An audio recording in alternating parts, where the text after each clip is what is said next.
crazy, but this is one of the things that really doesn't get taught in school. There's a few different investment vehicles that I'm going to talk about. Obviously there's a lot more, but these are two of the most popular. They're fixed income and equity. There are funds available at these different companies where you can talk to them and tell them, hey, I'm looking for a more balanced approach. Let's just say like it's 50% stocks, 50% bonds, just keep it.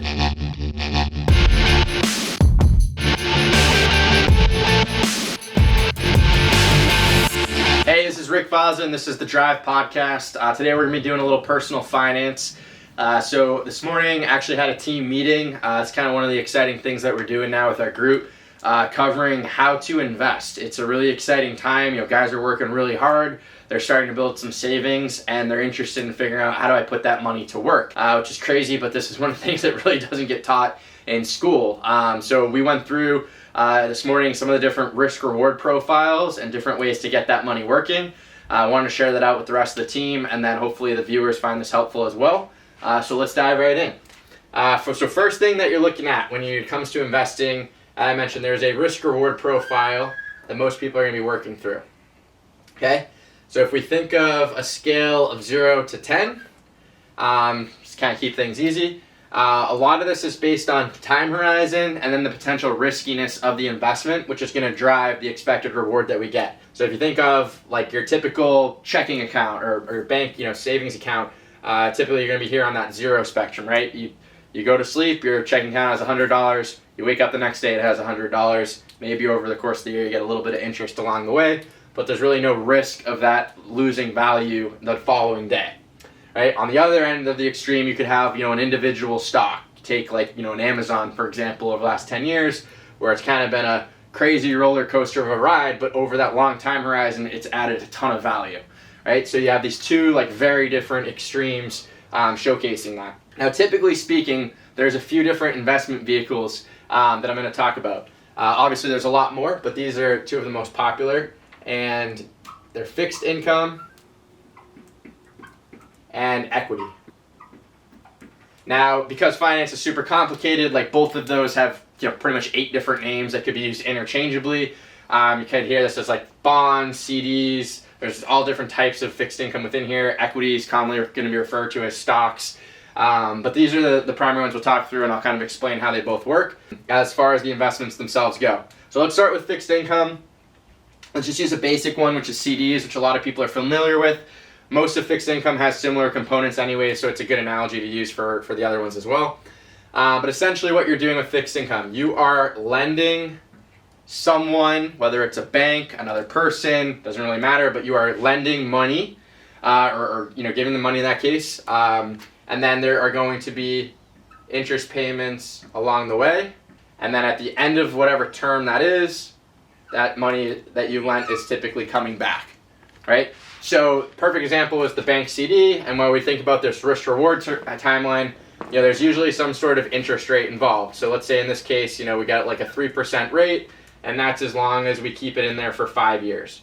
So we're hitting somewhere around here. Typically, the further out we go in duration, the longer this is going to last, the higher the interest rate that they'll offer, right? Because essentially they're saying, hey, we have more certainty that you're not going to have that money back, so we can do more with it. So in that case, we can offer a more attractive rate to entice you to allow that to do it. So there's a trade-off there. And on the contrary, the shorter that we go, the lower the interest rate, and there's kind of that swing with fixed income. And naturally, the risk to me as the investor is if something happens with them once I've lent them my money, right? Will I, with assurance, get that money back? So as you can imagine, the more confident that investors are with getting that money back, the lower the interest rate that company or that person or whoever it is that's receiving that money has to offer in order to attract it. And the riskier that is that I'll get that back, the higher interest rate I'll demand in order to make sure that I feel properly compensated to do that. But the general principle is there's some money that I'm lending and there's something going through, and that bank CD is a common example that a lot of people are familiar with. Next up is equity. So equity is a lot different. In that case, you are actually becoming an owner. So typically think of it as a company. The stock market being probably the most popular vehicle to gain access to this is you're investing into the company, and now you're essentially relying on the fact that these companies are going to continue to go out and produce new widgets, new products, enter new markets, continue to grow and thrive. And as a owner, you are going to be rewarded, essentially with your share of the profits that are coming back to you. And that can come in various forms, but essentially it's a similar concept. There are some sort of cash flows that those businesses should be generating that are then being returned to the owner. Now the big difference is that timeline could be indefinite. So whereas with fixed income, we typically have a set time horizon where it's 5, 10, or like a mortgage, 30 years. With equity, you could be an owner for that forever, and actually you could even potentially pass it on to heirs down the road. Now with equity, let's kind of continue with the Amazon theme.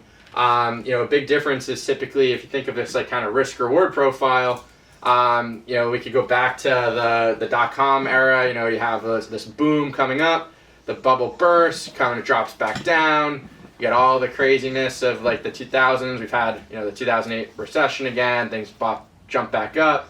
I don't know. They launch AWS and things go off to the moon. They've come back down for whatever reason with COVID, and then they're back up. So it's a roller coaster is the point.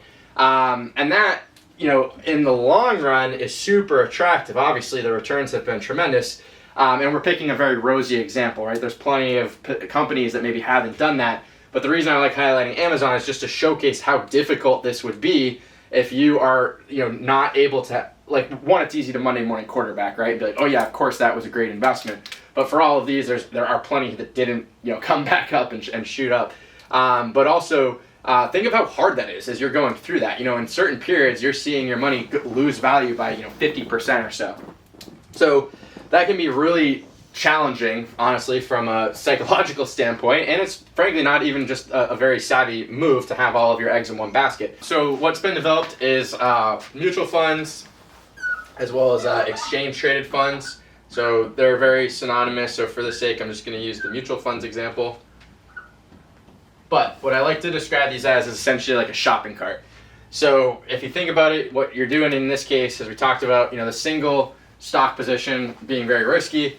With the mutual funds, you're essentially having a shopping cart. And instead of just having Amazon in the cart, you're filling up with all these different companies. And there's tons and tons of different mutual funds. They all have different purposes. But in general, I think this example works pretty well. So you're filling up your shopping cart with like Home Depot, Amazon, Apple, JP Morgan, Pepsi, all these major brands and companies. So instead of it being kind of like this crazy roller coaster that you're just relying on one stock, as you can imagine, the more you put in, the more you're kind of flatlining this out. Now it'll still fluctuate significantly depending on the strategy that this is following, but obviously the variation would be significantly different than that. Of course, too, we would expect our return now because of the decrease in variation to be lower. So the S&P 500 being one of the most popular baskets of companies typically has averaged call it around 9% per year, which can be very, very attractive when you think about how you're putting the money to work. So this gives you just a framework of, okay, so I now have money to spend. I want to start putting it to work. But now, how do you decide which one of these makes sense? So there are fixed income mutual funds, there are equity mutual funds. Again, the mutual funds are just the basket. So it's much, much more popular now to start using things like this to start creating the investment vehicle. When you're deciding, though, what I always used to coach clients on is how are you then framing, which type of investments to use? And what we would do is basically break out these three different buckets. So your three buckets are your short-term bucket, your mid-term bucket, and then your long-term bucket, okay? Now your short-term bucket is what I would call your emergency fund. So this is the boring, set it in the bank, zero type of risk, although you are losing money to inflation, but hey, if there's a crack in my windshield, if something happens that is an emergency fund, now I don't have to swipe the credit card and rack up credit card debt. I have money that's gonna help me sleep good at night knowing it's there. General rule of thumb from a lot of financial professionals is anywhere from 3 to 6 months of your typical budget tucked away there. So for example, you spend $5,000 a month, good starting point is trying to get that to 15,000. Now that's it's a good starting point. And then with the midterm, that tends to be, some people will call it miscellaneous money. Some people have a goal for it. Maybe I'm trying to save for a house in 10 years. Maybe I'm trying to save for a car, vacation, college. There's all different types of reasons. Everyone's situation is personal. But that's a big part of investing. When you're thinking about it, what I talked about with the team is you're really investing with a purpose in mind.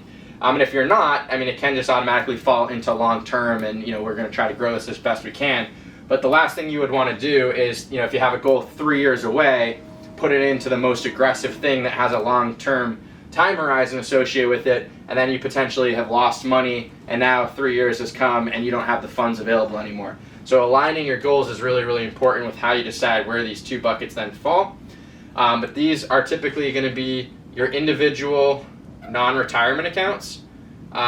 So this really popular institutions are going to be Fidelity, Charles Schwab, Vanguard, these places that allow you to open investment accounts.